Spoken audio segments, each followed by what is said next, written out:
জুলাই অভ্যুত্থানের অবমাননাকর প্রশ্ন করার জেরে দুটি টেলিভিশন চ্যানেলের 3 জন সাংবাদিকের চাকরিচ্যুত করার ঘটনায় এবার মুখ খুললেন সংস্কৃতি বিষয়ক উপদেষ্টা মোস্তফা সরোয়ার ফারুকী। তিনি বলেন, 3 সাংবাদিকের চাকরিচ্যুতির ব্যাপারে অন্তর্বর্তী সরকারের কোনো রকম সংশ্লিষ্টতা নেই। মঙ্গলবার দিবাগত রাতে নিজের ভেরিফাইড ফেসবুকে দেওয়া এক পোস্টে মোস্তফা সরোয়ার ফারুকী এই কথা বলেন। পোস্টে তিনি লিখেন, সবার উদ্দেশ্যে ফর দ্য রেকর্ড বলে রাখছি, তাদের চাকরির ব্যাপারে আমাদের প্রত্যক্ষ বা পরোক্ষ কোনো রকম সংশ্লিষ্টতা নেই। এই বিষয়ে সংশয় থাকলে ওই চ্যানেলগুলোর সাথে যোগাযোগ করলেই সবাই সত্যি জানতে পারবেন। অনুমানে 2-2 4 না মেলানোই ভালো।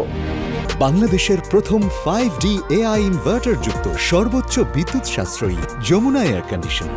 ওই পোস্টে জুলাই অভ্যুত্থানের কথা স্মরণ করে উপদেষ্টা লেখেন, ম্যাস মার্ডার ডিনায়ালের একটা সূক্ষ্ম চেষ্টা থেকে কালকের প্রেস কনফারেন্সে যে কথাগুলো বলেছেন 3 জন সাংবাদিক, সেই কথাগুলো জুলাই দেখেছে এমন যে কোনো সেন্সিটিভ মানুষকেই আহত করতে পারে। যে মা তার সন্তান হারিয়েছে মাত্র 8 মাস আগে, যে সন্তান খুনির গুলিতে আহত হয়েছে, যে বোন যে ভাই শহীদ হওয়ার হাত থেকে বেঁচে এসেছে, তাদের বুকে শেলের মতো বিঁধেছে সাংবাদিক 3 জনের কথা।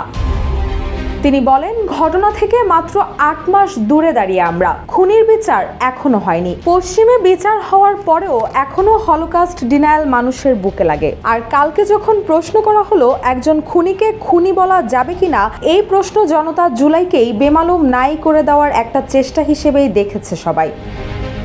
উপদেষ্টা আরও লিখেন, প্রেস কনফারেন্সে তাদের কথাগুলো আমাকে বিস্মিত করলেও ধৈর্য নিয়ে উত্তর দেওয়ার চেষ্টা করেছি। তারপর মানুষ তাদের ক্ষোভ জানিয়েছে এবং আজকে সন্ধ্যায় জানলাম চ্যানেলগুলো তাদের চাকরিচ্যুত করেছে।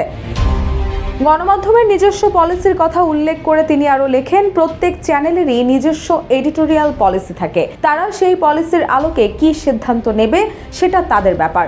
তারপরও অনলাইনে কাউকে একটা কথা বলার চেষ্টা করতে দেখছি যে আমাকে প্রশ্ন করায় চাকরি গেছে তাদের। হাস্যকর কথা।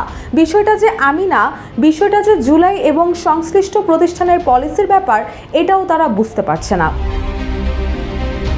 রুশা সুর, জয় জয় দিন।